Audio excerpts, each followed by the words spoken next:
At 99 years old, Mel Brooks stands as one of the most celebrated comedy minds in human history. A man whose jokes dismantled fear. A man who turned history's darkest chapters into laughter. A man who made millions feel lighter, freer, braver.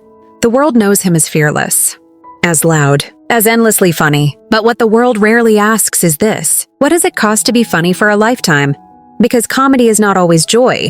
Sometimes it is survival. Mel Brooks made the world laugh at tyrants, at death, at cruelty, not because he didn't fear them, but because he knew exactly how powerful they were. He understood that laughter could disarm what terror tries to control. And for decades, he wielded humor like a shield. Yet behind the jokes, behind the applause, behind the reputation of the man who never stopped smiling, there is a quieter story, one that does not end with punchlines. A story shaped by absence, by loss, by the unbearable weight of memory.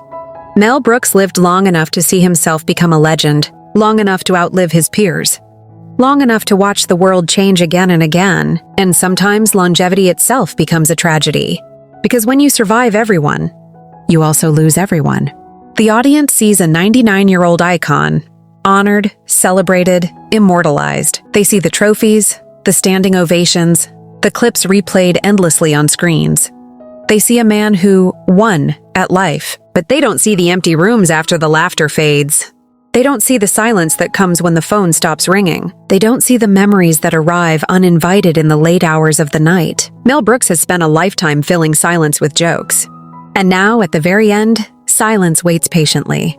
The tragedy of Mel Brooks is not scandal. It is not failure. It is not disgrace. It is something far more human. He made joy his mission, but joy demanded a price. He survived war, prejudice, and cultural backlash. He survived critics who said comedy should be careful. He survived eras that tried to cancel what he believed laughter should do. But there is one thing no one teaches you how to survive: being the last one left.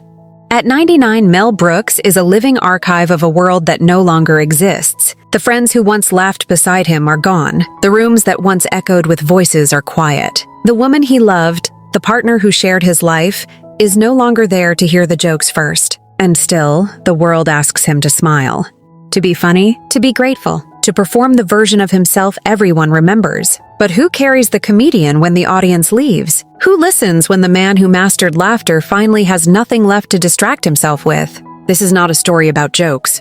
It is not a story about success. It is the story of what happens after the laughter does its job. Because sometimes the greatest tragedy is not that life was painful, but that you became so good at hiding it. No one ever thought to ask how much it hurt. And at 99, when the noise of the world grows distant, one question remains unanswered. Was the laughter enough to save him? Or did it simply delay the silence? This is the untold story of Mel Brooks. To the world, Mel Brooks is not just a comedian. He is a symbol of fearless creativity. His name is spoken with reverence, often followed by laughter, as if the memory of his work alone is enough to lighten the room. He is introduced as a legend, an icon, a pioneer who dared to say what others were afraid to joke about. Mel Brooks did not simply make comedy, he challenged it. He mocked dictators when satire was dangerous. He laughed at oppression when fear told people to stay quiet. He turned history's most terrifying figures into punchlines, stripping them of the power they once held. Audiences saw courage. Critics saw brilliance. Hollywood saw a rule breaker who could turn outrage into box office success. His films became cultural landmarks. They were quoted endlessly, studied, debated, and passed down across generations. People didn't just watch Mel Brooks movies, they bonded over them. They learned from them. They used them as permission to laugh at things that once felt forbidden. He was presented as unstoppable, as someone immune to criticism, as a man who never second-guessed himself. The public image of Mel Brooks was loud confidence, fast speech, sharp wit, endless energy. Even as years passed, he seemed untouched by age. Interviews still sparkled, jokes still landed. The timing never slipped. Awards reinforced the myth. Standing ovations became routine. His place in history was secured long before he reached old age. To the outside world, Mel Brooks won. He achieved what few ever do: universal recognition, financial success, creative freedom, and lasting relevance. He became a safe name to celebrate, a living legend people felt lucky to witness. But public images are carefully edited stories. They show what works. They hide what complicates. The world saw a man who laughed loudly at life. It did not stop to ask what he laughed through. Because the public image had no space for fragility, no room for exhaustion, no patience for grief. And so the image remained frozen in time. A man forever joking, forever bold, forever strong. But strength performed for decades can become a burden. The brighter the spotlight, the harder it is to admit darkness exists at all. Mel Brooks became known as the man who laughed at everything. And in doing so, he became the man the world assumed needed nothing. That assumption would follow him for the rest of his life. Behind the public image of constant confidence lived a much quieter reality. Mel Brooks understood something early in life that many never learn. Laughter can control a room. It can redirect fear, soften tension, and give the person delivering it a sense of power. For him, humor was never accidental. It was intentional, precise, protective. While the world saw a man who thrived on attention, those close to him noticed something else, a deep sensitivity that rarely surfaced in public. He listened more than people realized. He remembered small details. He carried old stories that never made it into interviews. Comedy gave him permission to speak without revealing too much. If he made people laugh, they wouldn't ask what hurt. There were moments when the jokes slowed, when the energy dropped, when the performer became reflective, even withdrawn. Not because he lacked ideas, but because the weight of memory pressed harder in stillness. The hidden self of Mel Brooks was shaped by contradiction. He could be outrageous on stage and deeply private off it. He could mock death in public and fear it quietly in his thoughts. He could fill rooms with noise and still feel alone once they emptied. Being funny became an expectation, and expectations do not fade with age, they tighten. People wanted Mel Brooks to be Mel Brooks at all times. The character, the rhythm, the timing, the humor that never hesitated. But a person cannot live forever as a performance without paying a price. The hidden self learned to stay silent. Pain was translated into punchlines. Loss was buried under laughter. Doubt was disguised as confidence. The more successful he became, the harder it was to admit vulnerability. Because vulnerability contradicted the image that made people comfortable. And so the world saw the comedian, rarely the man. Mel Brooks carried decades of memories, some joyful, many heavy, without a place to put them. Comedy became the only language people expected him to speak. Everything else stayed unexpressed. The tragedy was not that he felt pain. It was that he became so skilled at hiding it, no one thought to look. And when humor becomes your armor, removing it can feel more dangerous than the wounds it covers. This hidden self would shape every chapter of his life that followed, even the ones that looked like triumph from the outside. Before the laughter, before the fame, before the world knew the name Mel Brooks, there was a boy named Melvin Kaminsky growing up in Brooklyn. His earliest years were defined not by abundance, but by absence. Mel lost his father when he was still a child.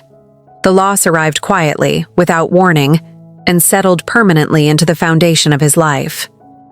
There was no dramatic explanation offered to a young boy, no protection from the truth. One day, his father was there. Then he wasn't. That kind of loss doesn't announce itself loudly. It reshapes everything silently. Without a father, Mel grew up surrounded by strong women, his mother and his older brothers.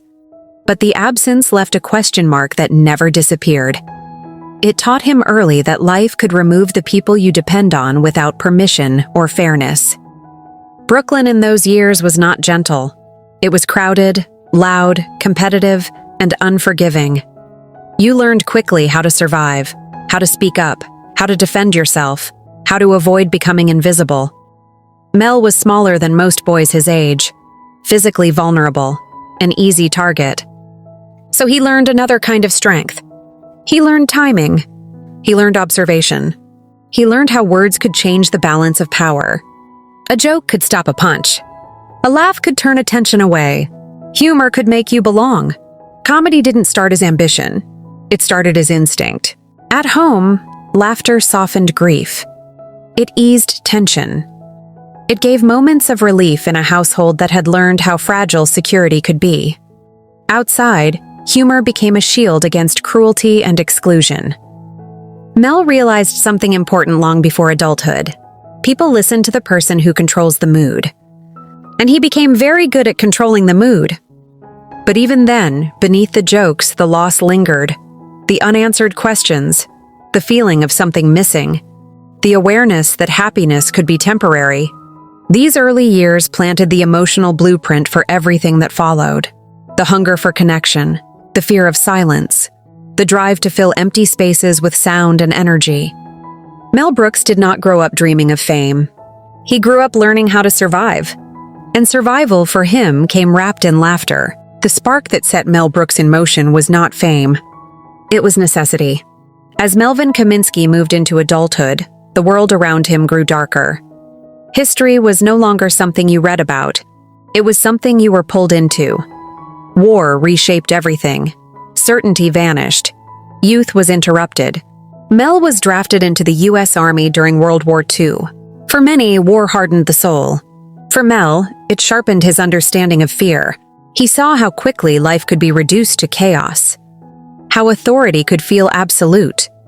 How power, when left unchecked, became terrifying.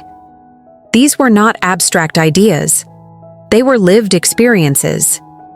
And in the middle of that fear, something unexpected happened. Mel noticed that laughter still worked. Even in uniform, even in danger, even surrounded by uncertainty. A joke could break tension. A clever remark could restore a sense of humanity. Humor reminded people they were still alive, still themselves. This realization changed him. Comedy was no longer just a shield for personal pain. It became a weapon against despair. Mel learned that laughter didn't deny suffering. It challenged it. It mocked fear instead of surrendering to it. It gave people control, even if only for a moment. After the war, the world tried to return to normal. But Mel was no longer the same young man who left Brooklyn. He carried stories no one wanted to hear, and memories that didn't fade easily. He gravitated toward writing, toward performance, toward spaces where language could be twisted, reshaped, exaggerated. Comedy offered structure to chaos. Radio, television, and stage work became his training ground. He learned discipline, timing, collaboration. He studied what made people laugh, not just loudly, but honestly. Behind the scenes, he absorbed rejection, long hours, uncertainty, the constant pressure to prove himself in a competitive industry that rewarded confidence and punished hesitation. But the spark was already burning. Mel Brooks wasn't trying to escape his past. He was trying to confront it indirectly. By exaggerating power, he diminished it. By mocking authority, he exposed its absurdity. By laughing at fear, he refused to let it dominate him. This wasn't comedy for comfort. It was comedy with teeth. And slowly, deliberately, Mel Brooks moved closer to the center of the cultural stage, carrying with him a worldview forged by loss, war, and survival. The spark had become direction. What followed would change comedy forever. Breakthroughs rarely arrive suddenly. They build quietly, shaped by years of persistence, frustration, and unrecognized work. For Mel Brooks, the breakthrough came after long stretches of writing behind the scenes, learning the machinery of entertainment without the spotlight. He worked where jokes were sharpened before they were ever heard, where failure was common, and credit was often invisible. Television became his proving ground. In writers' rooms, Mel learned how comedy functioned under pressure, how ideas were tested, discarded, rewritten, and reshaped. He learned discipline, that humor wasn't just inspiration, but craft, timing, precision, relentless revision. His voice began to stand out. It was bold, unfiltered, willing to cross lines others avoided. Where many comedians played it safe, Mel pushed further. He didn't aim for polite laughter. He aimed for uncomfortable honesty disguised as absurdity. This approach brought resistance and attention. When the producers emerged, it wasn't just another comedy. It was a direct challenge to what audiences were allowed to laugh at. It confronted history, trauma, and taboo head-on, using satire not to trivialize pain, but to reclaim power from it. The response was divided. Some were shocked. Some were outraged. Many were stunned into laughter they didn't expect themselves to feel. But one thing was undeniable. Mel Brooks had found his voice. The breakthrough wasn't about success alone. It was about permission. Permission to be unapologetic. Permission to confront darkness with humor. Permission to be exactly who he was without dilution.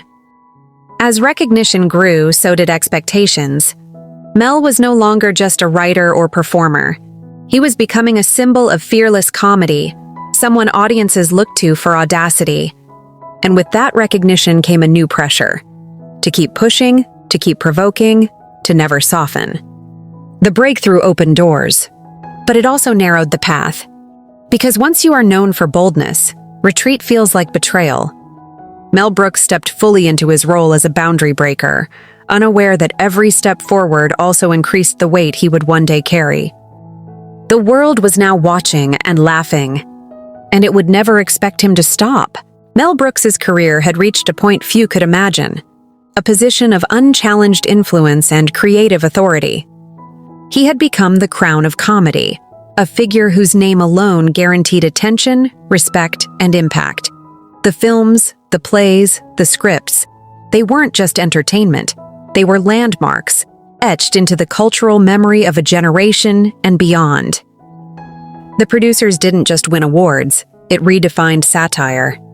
Blazing Saddles didn't just make audiences laugh, it reshaped the conversation around race, power, and societal absurdities. Young Frankenstein didn't just parody horror, it became a masterclass in timing, character, and homage simultaneously. Mel Brooks didn't merely participate in Hollywood, he dominated it. He had ascended to a realm where creativity met authority, and authority met fearlessness. Producers deferred to him, actors followed his lead, and the industry learned to recognize that his vision carried weight beyond mere jokes. He had earned a crown, but crowns come with invisible burdens. The very position that afforded him influence also demanded constant performance. Every public appearance, every interview, every new project reinforced the image of the unstoppable, irrepressible Mel Brooks. The crown shone brightly, but it sat heavy on his head. There was prestige, there was admiration, there was envy, and behind the scenes, a subtle isolation grew. Few could relate to the life he had carved, a life that merged genius with unrelenting expectation. Even in moments of triumph, there was the unspoken cost. The loneliness of being revered as larger than life, the understanding that few saw the man beneath the crown. He was celebrated, yes, but his victories often echoed in rooms where few could share them honestly. And yet, Mel Brooks wore the crown proudly. He had transformed tragedy into laughter, pain into satire, and fear into audacity. He had become the pinnacle of what he had always chased: influence, immortality, and a voice no one could ignore. But the higher one climbs, the further one can fall, and every crown casts a shadow. Even kings of laughter cannot escape the private truths that follow them beyond the spotlight. The world applauded, but only Mel Brooks knew the weight of the throne he carried. Every crown carries a cost. Every triumph casts a shadow. For Mel Brooks, the price of success was not only measured in lost sleep or endless work. It was measured in the quieter, invisible tolls that fame and influence extract from a human soul. From the outside, it seemed like nothing could touch him. Audiences laughed, critics praised, awards stacked higher than his home could hold. Yet every joke performed, every audience entertained, and every public appearance reinforced a subtle, inescapable truth. The world loved the persona, not always the man behind it. Even brilliance comes with exhaustion. In Mel's case, the exhaustion was not always physical, it was emotional. For decades, he had carried the weight of expectation like a tightly wound spring. Each laugh was a release, yes, but also a reminder that the world depended on him to keep producing, to keep performing, to keep smiling no matter what he endured privately. Early in life, Mel had learned that humor could shield him from pain. But shields wear thin. As the years passed, the constant demand to maintain, his image began to exact subtle but profound consequences. He had built a fortress of laughter around himself, but even the strongest walls cannot completely block loneliness. Relationships bore the brunt of this price. In love and friendship, he often gave the world of Mel Brooks first and the man second. Those who loved him intimately were frequently interacting with the persona, the loud, irrepressible, unstoppable comedian, rather than the fragile, introspective man beneath. The layers of performance necessary for survival in Hollywood created distance that was difficult to bridge. Even family life was complicated. His devotion to his craft often demanded that personal moments take a back seat. Absences were filled with scripts, rehearsals, and rewrites. The very skills that allowed him to conquer stages and screens also made it difficult to express vulnerability or admit fatigue. Every show demanded perfection, every audience required engagement, and every public appearance reinforced the expectation that Mel Brooks could endure anything without faltering. Criticism, too, exacted its toll. While many praised him, there were those who misunderstood, misrepresented, or dismissed his work. Satire, by nature, invites controversy. Mel's fearless approach to comedy meant that he often faced anger and outrage for his willingness to challenge societal norms. Each instance required defense, explanation, or more often, another joke to deflect the tension. Humor became both weapon and armor, a constant exercise in managing external pressures while negotiating internal ones. The physical toll mirrored the emotional. Long hours on set, the stress of high-stakes productions, and the relentless pursuit of creative excellence led to fatigue that no applause could fully alleviate. Sleep was often sacrificed for rewriting lines, adjusting scenes, or refining timing. Even minor health issues could not slow the momentum. The industry's expectations, and his own standards, demanded persistence above all else. One of the most profound costs, however, was internal, the constant suppression of doubt and fear. Mel had learned to hide insecurities behind quick wit, but the longer they remained hidden, the more they accumulated. Every joke was a layer of protection, but every performance also reinforced the belief that admitting vulnerability was dangerous. The world loved Mel Brooks as a figure of invincibility, and revealing any fragility could threaten the perception he had worked decades to cultivate. This constant balancing act between the public persona and the private self created tension that few could see. It required meticulous attention to emotional regulation. Mel learned to control what others observed, to rehearse reactions, to measure laughter, and to anticipate response. Every interaction, even casual ones, was a negotiation between authenticity and performance. This negotiation was invisible to audiences but ever present in his daily life. The cost extended into friendship as well. Close colleagues and confidants often felt the weight of his career as acutely as he did. Relationships with peers could be both intensely collaborative and fraught with unspoken challenges. Humor became currency, and navigating that currency required constant awareness. Missteps, even minor ones, could be amplified by the stakes of professional and social perception. Trust was carefully rationed, because even the smallest error could compromise relationships that were already complicated by fame. In the pursuit of comedy that was both fearless and meaningful, Mel Brooks confronted ethical and moral dilemmas that weighed heavily. He used satire to challenge authority and expose cruelty, but each joke also had consequences. Some audiences were offended, some communities felt targeted, and each reaction required reflection. Humor was a tool for liberation, but it was also a responsibility. Managing the impact of his work became a persistent mental burden, one that often went unseen by those laughing at the results. The emotional toll was compounded by the awareness of mortality. As decades passed, Mel watched peers age, decline, and disappear. He witnessed friends, collaborators, and loved ones leave often before their time. The cumulative effect of these losses was profound. Longevity brought insight, but also isolation. As the world shifted around him, he carried memories of triumphs and tragedies alike, knowing that few could truly understand the weight he bore. Financial and creative freedom, often seen as a reward of success, also imposed pressure.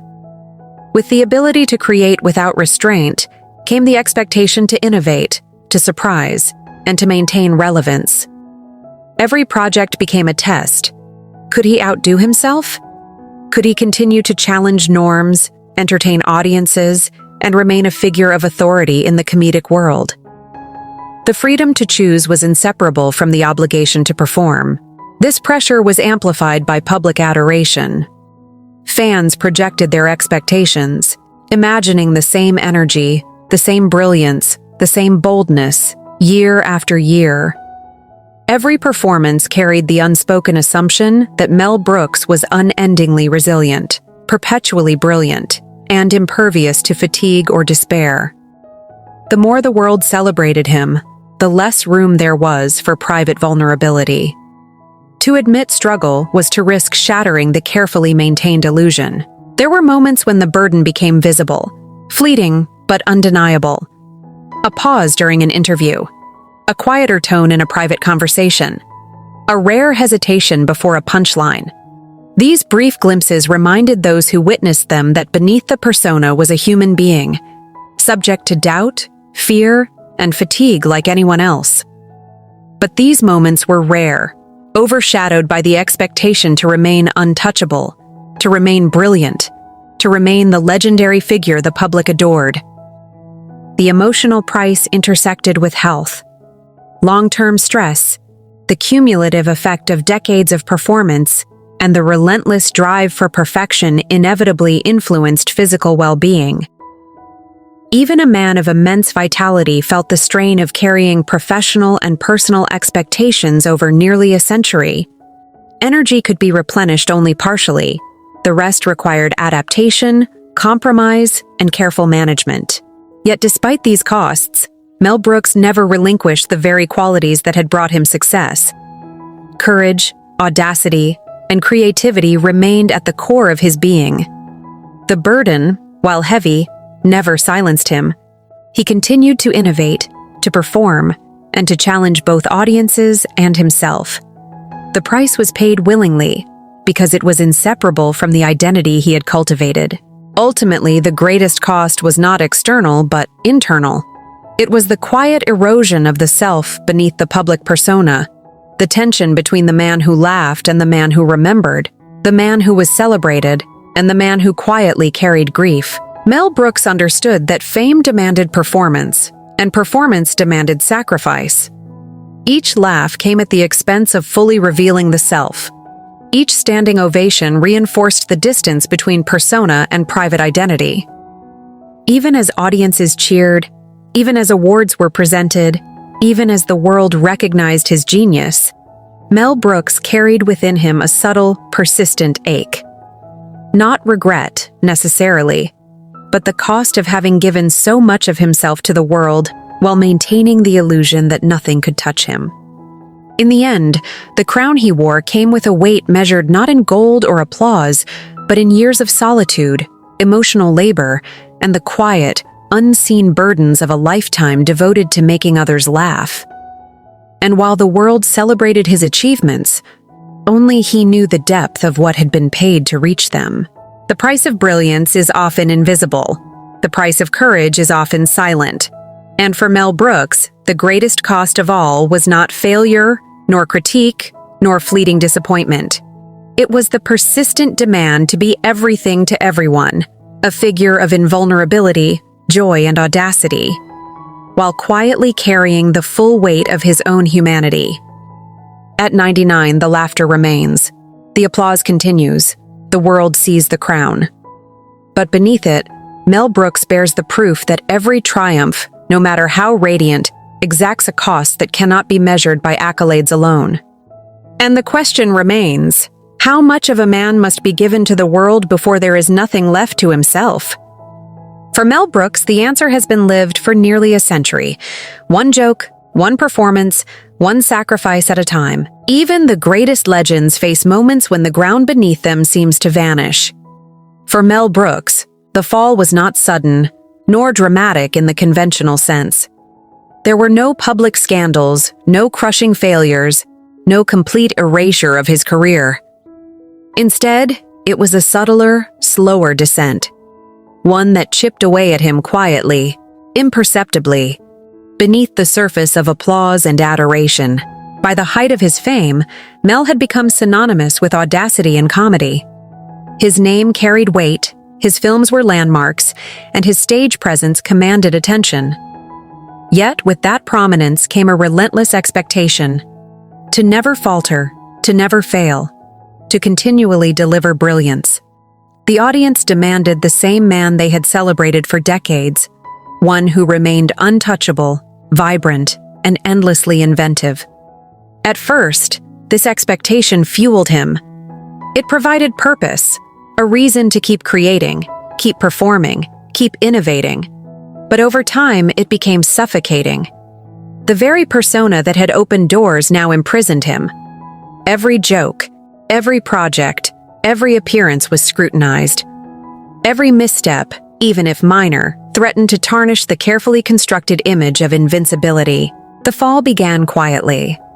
Projects that once felt effortless now required exponentially more energy. Ideas that had once flowed naturally demanded conscious extraction. The spontaneity that had defined his work began to be replaced by laborious calculation. For a man whose genius thrived on instinct and audacity, this shift was disorienting. It was a subtle erosion, imperceptible to the world, yet profoundly felt by him. Critics and audiences remained largely loyal, but a generational shift was underway. Younger comedians emerged, bringing fresh voices and perspectives. Hollywood itself was changing. New technologies, new formats, new sensibilities, and even legends struggled to navigate the evolving landscape. Mel Brooks, despite his experience and stature, felt the pressure to adapt without compromising the essence of his work. Simultaneously, the personal costs of decades spent performing began to accumulate. Friends and collaborators who had shared his journey either passed away or drifted apart. The very relationships that had once anchored him were now fragile or gone. Loneliness seeped into spaces that had previously been filled with laughter, conversation, and camaraderie. The isolation was not absolute, but it was persistent, an invisible shadow that no performance could dispel. Health concerns also emerged, subtle but insistent. The physical demands of production, travel, and performance, coupled with age, created new challenges. Even minor ailments could no longer be shrugged off as they once were. Energy levels fluctuated unpredictably, making consistency difficult. Yet the expectation to maintain brilliance never wavered. The world demanded Mel Brooks remain a constant, an unbroken icon. The discrepancy between appearance and reality grew. Financial and creative pressures compounded the strain. Despite his success, each project carried stakes, for the audience, for the studios, and for himself. He was not only expected to create, he was expected to surpass what had come before. Each attempt to innovate risked failure, criticism, or disappointment. The freedom he once relished became a source of anxiety. Choice was no longer liberation. It was a burden. Emotionally, the fall manifested in subtle ways. Mel Brooks became more guarded, less spontaneous in personal interactions, and increasingly aware of the performative nature of his life. Humor, once a natural outlet, became a tool that required deliberate application. The ease that had defined his work in youth was now tempered by calculation and fatigue. Each joke, each gesture, each decision was measured against decades of expectation. There were moments of internal conflict as well. The man who had built his identity on fearlessness and audacity now questioned whether he could continue to meet the very standards he had set for himself. Doubt, once an occasional visitor, began to linger. Fear of failure, of diminishing relevance, of disappointing those who admired him, became an undercurrent that ran through daily life. The fall was also psychological. The constant performance, the suppression of vulnerability, and the accumulation of grief created an emotional weight that could not be fully articulated.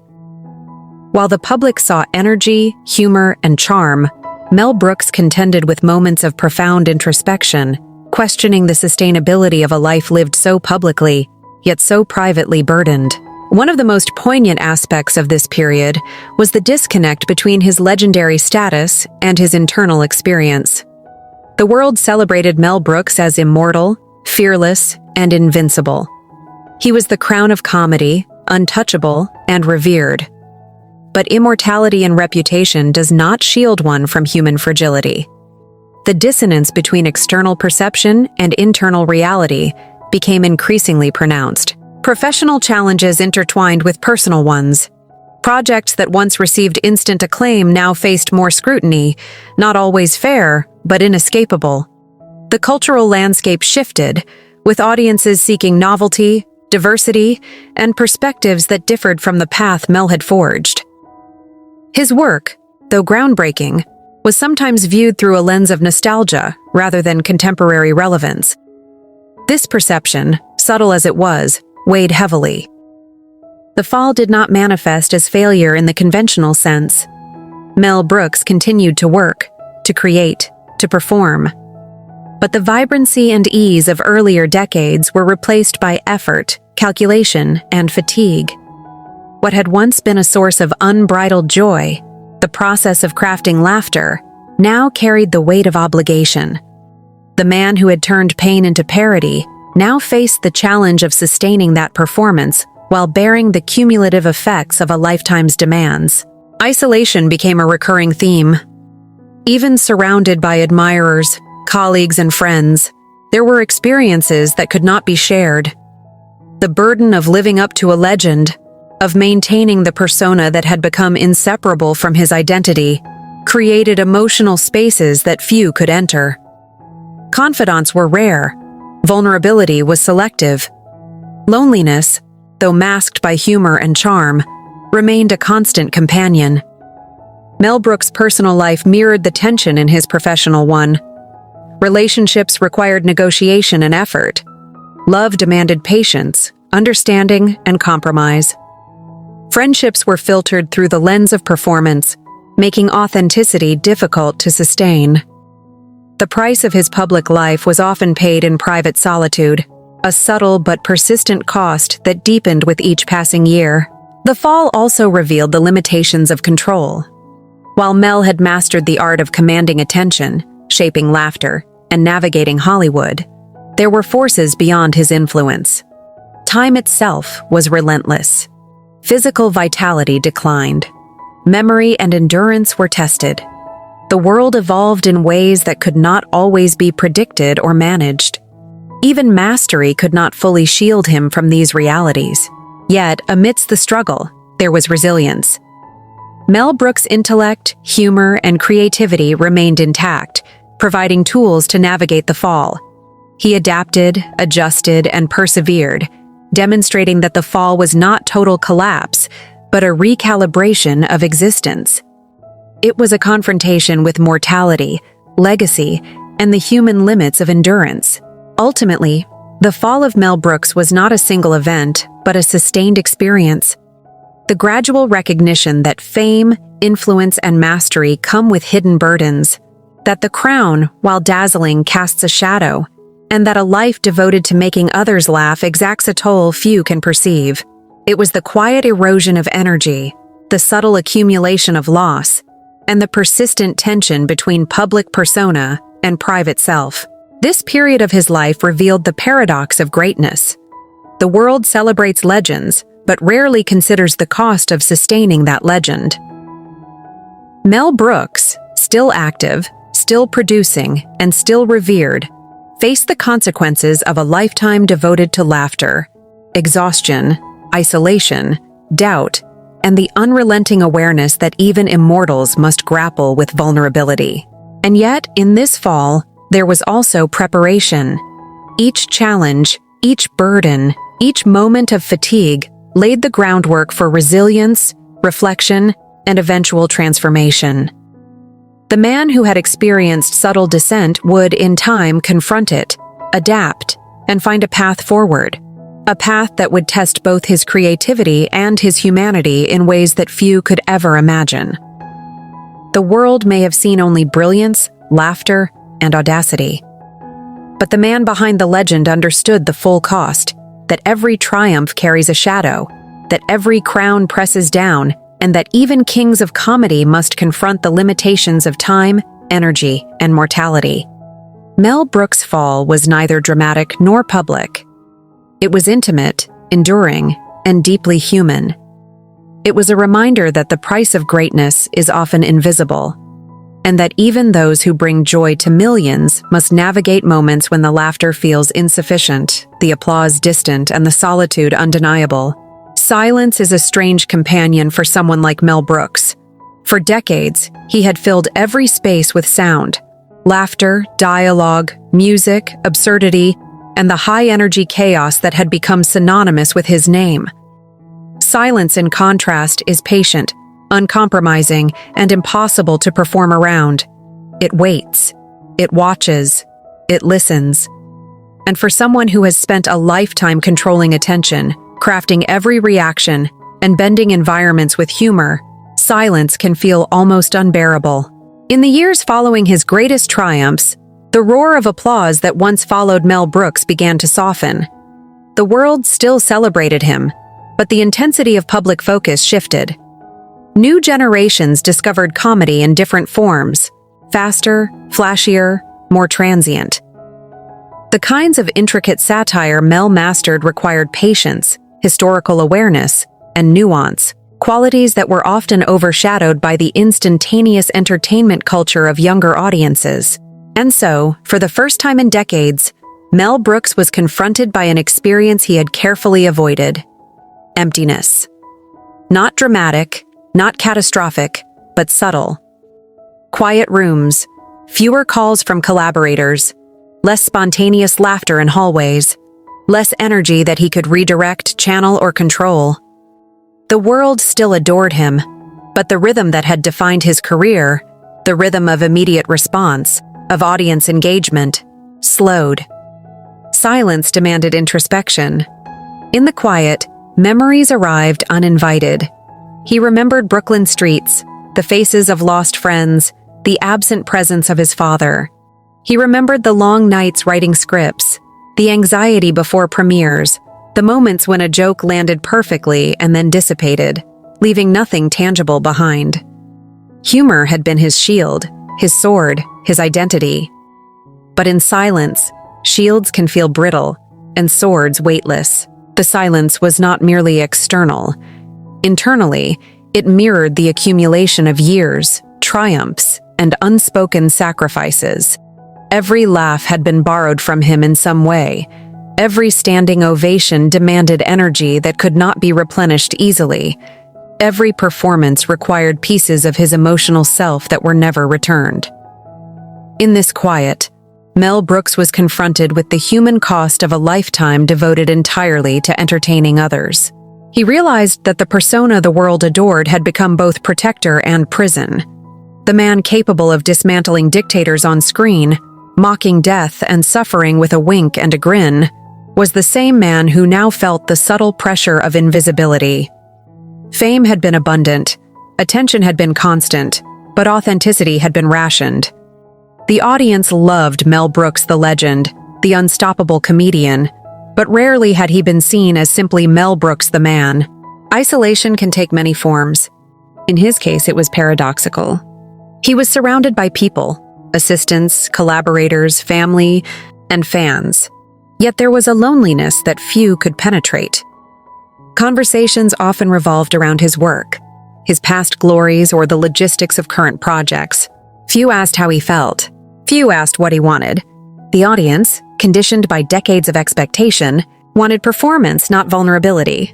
And Mel, trained to give it, did so with impeccable skill. But the deeper self, the one that had weathered loss, war, and personal grief, rarely had a voice. The silence also amplified memories of those he had lost. Friends, collaborators, loved ones, and mentors were no longer there to laugh with him, critique with him, or challenge him. Every passing year reminded him that longevity was a double-edged sword. Survival is often celebrated, but it also isolates. The longer one lives, the more one witnesses the departure of companions and peers. The absence of familiar voices, conversations, and laughter leaves gaps that cannot be filled with performance alone. This period of quiet brought reflection. Mel Brooks began confronting questions he had deferred for decades.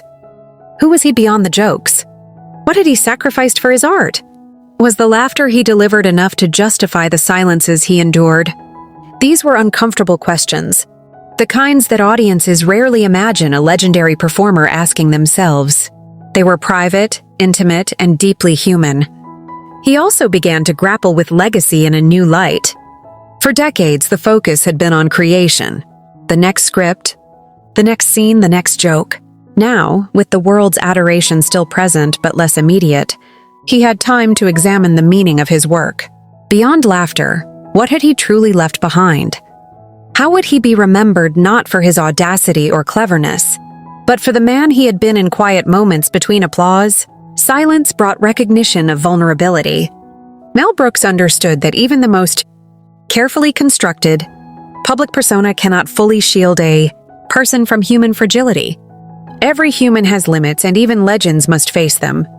The man who had survived war, tragedy, and the ruthless scrutiny of Hollywood now faced the subtler, relentless weight of introspection. The fallibility he had hidden beneath. Humor became unavoidable when no audience was watching. Yet, within this silence, there was also discovery. Mel Brooks realized that it was in these quiet moments that he could engage with his own history, unfiltered.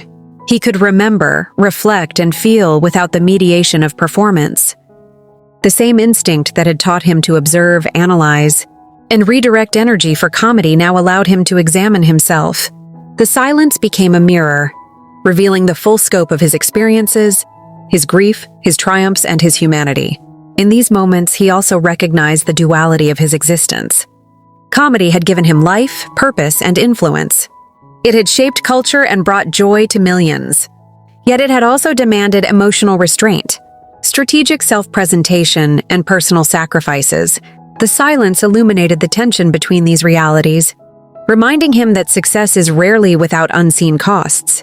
For Mel Brooks, silence was not an enemy but a teacher. It revealed what had been obscured by decades of laughter, the consequences of living for others' amusement, the subtle erosion of personal intimacy, and the quiet longing for spaces where he could simply be. It highlighted the contrast between public adulation and private experience, between perceived invulnerability and the profound vulnerability inherent in human life. During this period, even small gestures became significant. A private conversation with a trusted friend, a quiet walk through a city street, or the simple act of writing without intention for performance allowed him to reconnect with himself. These moments were rare, precious, and restorative. They reminded him that identity existed beyond the laughter, that worth was not solely measured by audience reaction, and that life had value independent of performance. The silence also brought grief to the forefront. Memories of lost colleagues, friends, and loved ones surfaced without warning. The deaths of peers from both personal and professional spheres served as constant reminders of mortality and the relentless passage of time.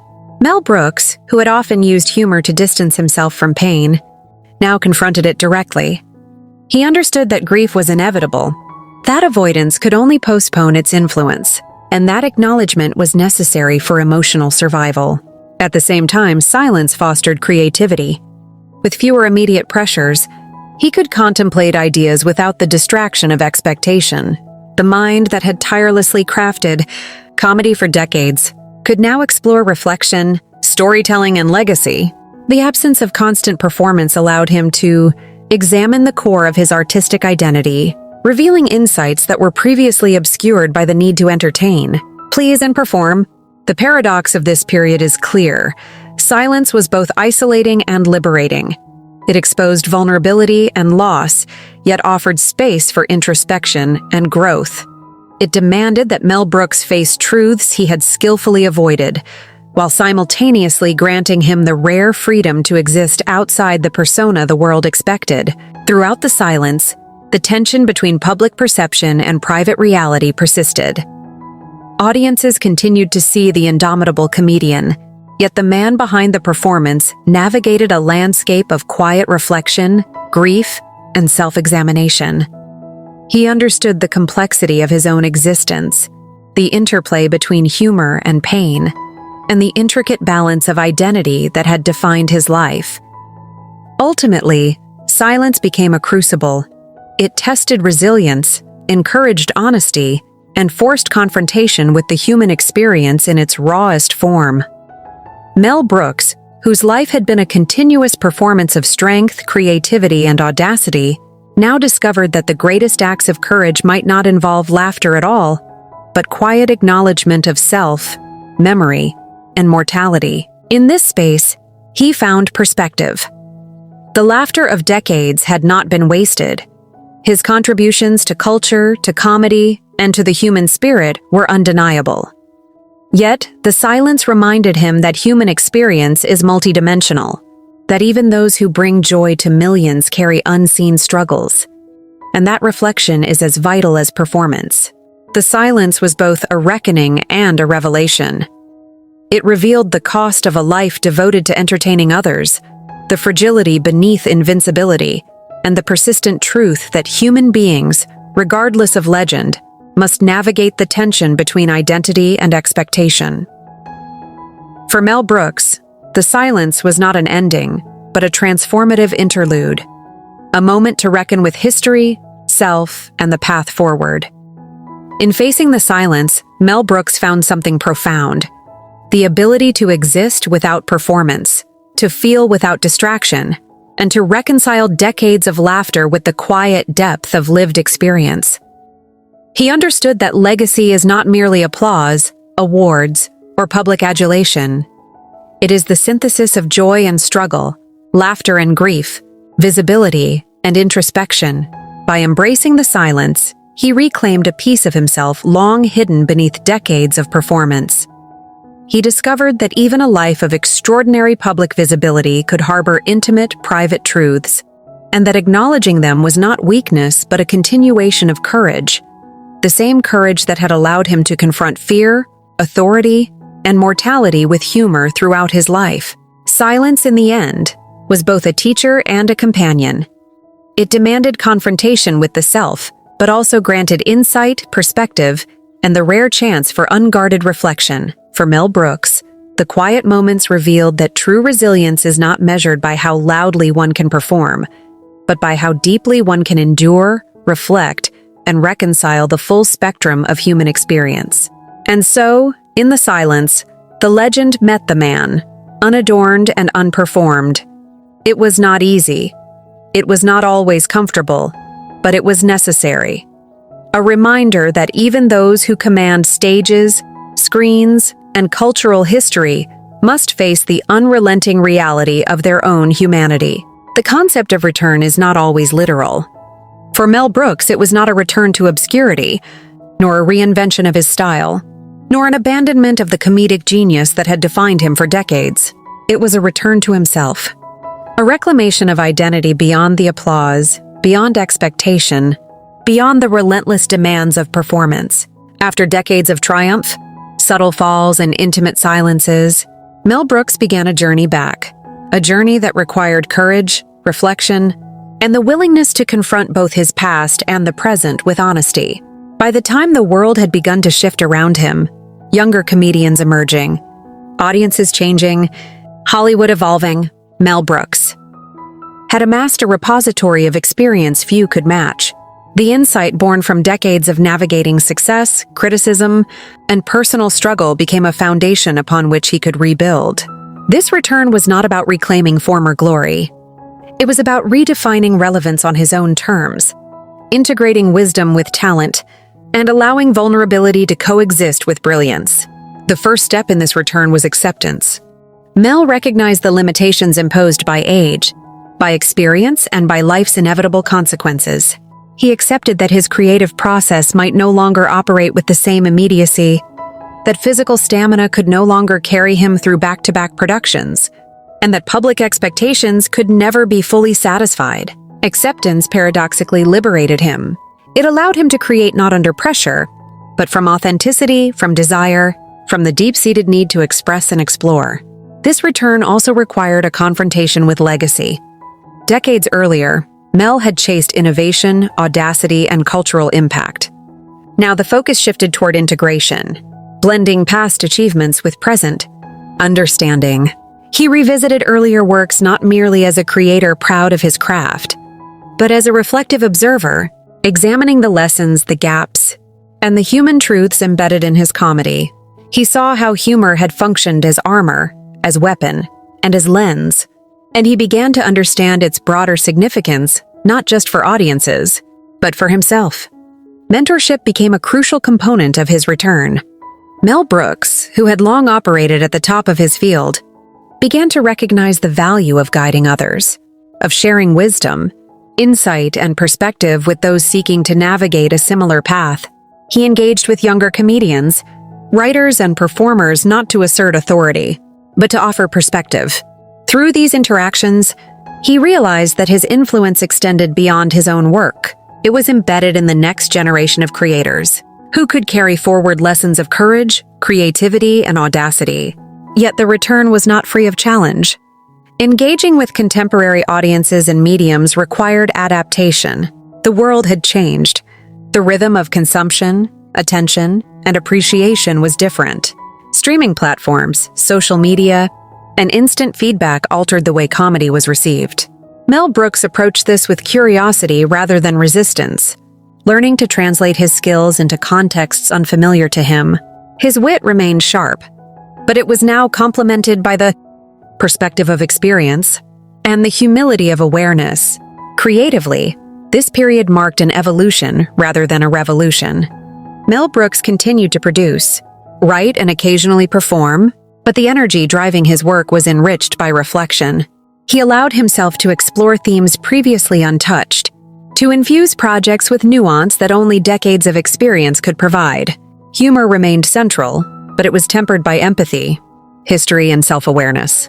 The laughter he evoked now carried layers of reflection, of intimacy, and of insight into human nature. Personal life, too, was rejuvenated.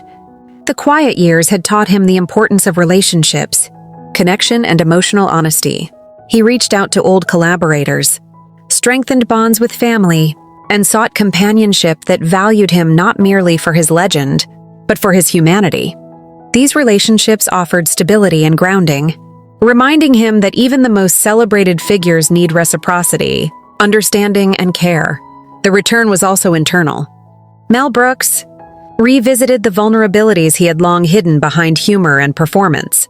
He allowed himself moments of reflection, grief, and joy without immediate translation into comedy. This inward journey was essential. It reinforced the man behind the legend, allowing him to integrate experiences, reconcile past sacrifices, and confront the accumulation of decades of emotion. This period was not marked by public fanfare. It was quiet, deliberate, and sustained. Yet it was transformative. By returning to himself, Mel Brooks discovered that his relevance was not solely dependent on external validation. It was anchored in authenticity, insight, and the ability to navigate life's complexities with humor, courage, and wisdom. The return was also a narrative reclamation. For decades, the story of Mel Brooks had been written by audiences, critics, and industry observers. Now, he had the opportunity to shape it himself, to highlight not just the laughter, but the struggles, the sacrifices, and the human truths that underpinned it. Through interviews, memoirs, and conversations, he began to assert narrative control, offering the world a more complete picture of the man behind the legend. This reclamation was not about ego, it was about truth. The world had celebrated a persona. Now, Mel Brooks could celebrate a self. He acknowledged the mistakes, the missteps, and the failures alongside the triumphs, understanding that complexity is the essence of humanity. He realized that his life, like any life, was a tapestry of success and struggle, humor and sorrow, brilliance and vulnerability. Creatively, the return inspired new energy. Projects emerged that reflected not only skill but wisdom. His storytelling deepened, embracing narrative subtlety alongside comedic audacity. The very act of creating became a dialogue between past and present, between legend and man. Audiences could still laugh, but now they also glimpsed insight, reflection, and emotional resonance. The return also carried symbolic significance. Mel Brooks' ability to persist, adapt, and continue contributing creatively at an advanced age served as inspiration. It demonstrated that resilience, creativity, and influence are not confined to youth or initial triumphs. He became a living testament to the possibility of renewal, reinvention, and the integration of wisdom with ongoing contribution. The psychological component of this return was equally profound. By embracing reflection, mentorship, and narrative control, Mel Brooks reclaimed agency over his life. He no longer existed merely as a public figure shaped by expectation. He became an active participant in his own story. This reclamation was liberating, offering emotional balance, intellectual satisfaction, and a renewed sense of purpose. Even as audiences continued to admire him, Mel Brooks no longer measured his value solely by applause or acclaim. He measured it by the ability to connect, to influence, and to create with integrity. Humor remained central, but it was now enriched with perspective, grounded in authenticity, and informed by a lifetime of lived experience. This return was not without reflection on mortality.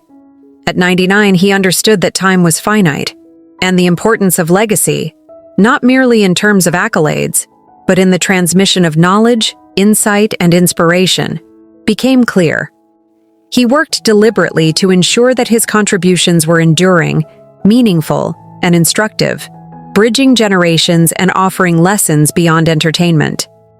In this sense, the return was holistic. It encompassed the professional, the personal, and the internal. Creativity, relationships, reflection, and legacy intertwined, forming a cohesive narrative of recovery and renewal. Mel Brooks emerged not merely as a surviving legend, but as a fully integrated individual, one capable of sustaining brilliance while embracing humanity. He has navigated war, personal loss, societal upheaval, and the mercurial nature of Hollywood while remaining committed to his vision. This endurance is part of his legacy. It teaches that brilliance is inseparable from discipline, that audacity requires ethical grounding, and that longevity in any creative field demands both innovation and integrity. The human dimension of Mel Brooks' legacy is equally significant. While the world celebrates his comedic genius, few have access to the full measure of his empathy, insight, and humanity.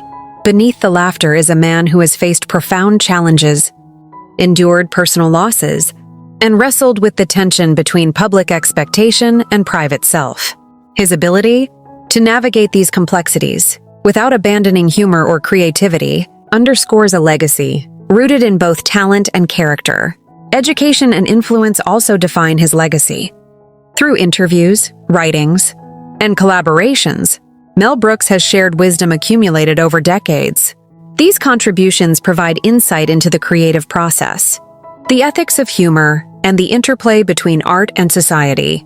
Students of cinema, literature, and performance study his work, not merely for entertainment, but to understand narrative structure, timing, character development, and the integration of satire with storytelling. His legacy is pedagogical as well as artistic, a roadmap for understanding both comedy and life. Legacy, however, is not immune to contradiction. Mel Brooks has often navigated criticism, misinterpretation, and societal pushback.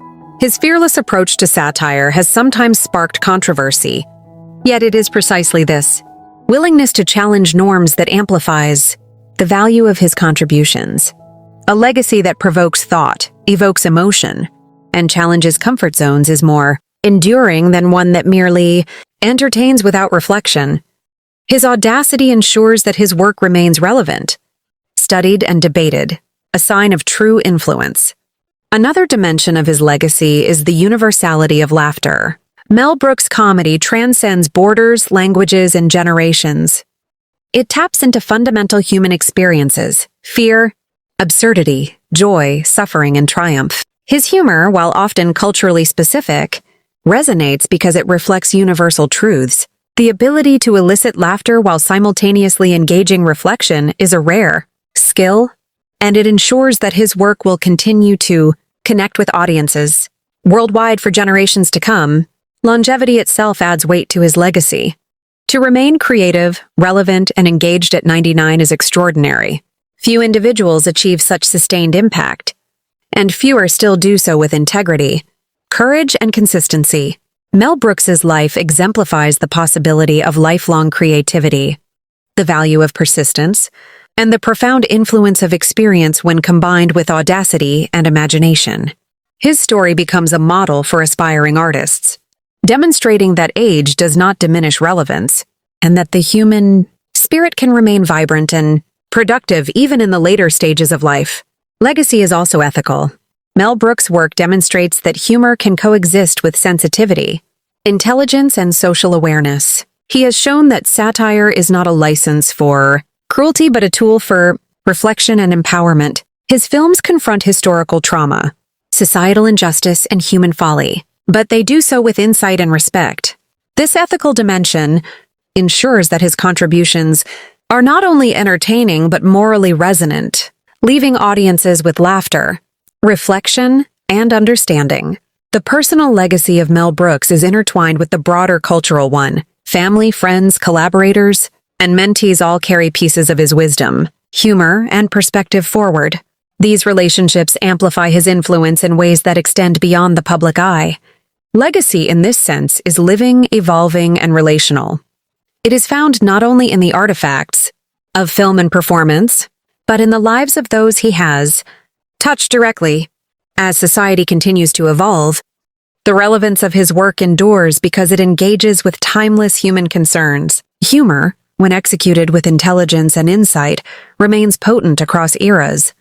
Mel Brooks' capacity to merge laughter with critique ensures that his films will continue to be studied, analyzed, and enjoyed. Each joke, each scene, each narrative choice serves as a lesson in creativity, courage, and humanity. His legacy is a testament to balance. It reconciles audacity with empathy, irreverence with insight, and public performance with private integrity. It embodies the notion that greatness is not solely defined by output or fame, but by the ability to inspire, challenge, and endure. Mel Brooks' life demonstrates that legacy is multidimensional, encompassing creativity, courage, reflection, mentorship, and the quiet impact of lived experience. Perhaps the most profound element of his legacy is inspiration. Mel Brooks teaches that it is possible to navigate adversity with humor, to confront fear with creativity, and to endure the pressures of life without abandoning authenticity. He exemplifies the resilience of the human spirit, the power of imagination, and the transformative potential of laughter. His life becomes a blueprint for both artists and ordinary individuals striving to create meaning, joy, and impact. Even at 99, the legacy is active. It is not frozen in time, but continues to grow as new audiences discover his work. New creators are influenced by his methods, and new cultural conversations emerge in response to his films and performances. Legacy, in Mel Brooks's case, is dynamic, evolving, and alive, a rare achievement for any individual, particularly one whose career spans nearly a century. In summation, the legacy of Mel Brooks is monumental, multifaceted, and deeply human. It encompasses artistic brilliance, ethical engagement, mentorship, resilience, and the capacity to inspire across generations. It is visible in the laughter of audiences, the admiration of peers, and the ongoing study of his work. It is also intimate, found in the guidance offered to individuals, the relationships cultivated, and the quiet wisdom imparted over decades. The crown he wore, the fall he endured, the silence he navigated, and the return he embraced all converge in this legacy. It is not merely a record of accomplishments, but a living testament to the enduring power of humor, courage, and creativity. Mel Brooks' life teaches that true legacy is not defined solely by fame or accolades, but by the impact one has on the world and the depth of human truth one leaves behind. At 99, the tragedy of Mel Brooks is not in the laughter he cannot give or the applause he may never hear. It is in the realization that even the most extraordinary lives are finite, and that the fullness of a legacy is measured not only by what is seen, but by the depth of what has been lived, endured, and shared. Yet within that tragedy lies triumph, a century of courage, humor, and creativity that will continue to resonate long after the final curtain falls. Mel Brooks' legacy is immortal, not because the world cannot forget, but because he has infused it with a depth, honesty, and audacity that transcends time, culture, and mortality. It is a reminder that greatness is born from persistence, resilience, and the willingness to confront life in all its absurdity, complexity, and beauty. And in this enduring legacy, we see not just the legend, but the man. A human being who, despite tragedy, isolation, and the relentless passage of time, chose to illuminate the world with laughter, insight, and unyielding creativity. His legacy is complete, and yet, in its very nature, it continues to grow, inspire, and endure. A reflection of a life lived fully, courageously, and authentically. Mel Brooks' legacy teaches that life's greatest gift is not merely the applause, but the laughter, reflection, and humanity it leaves behind.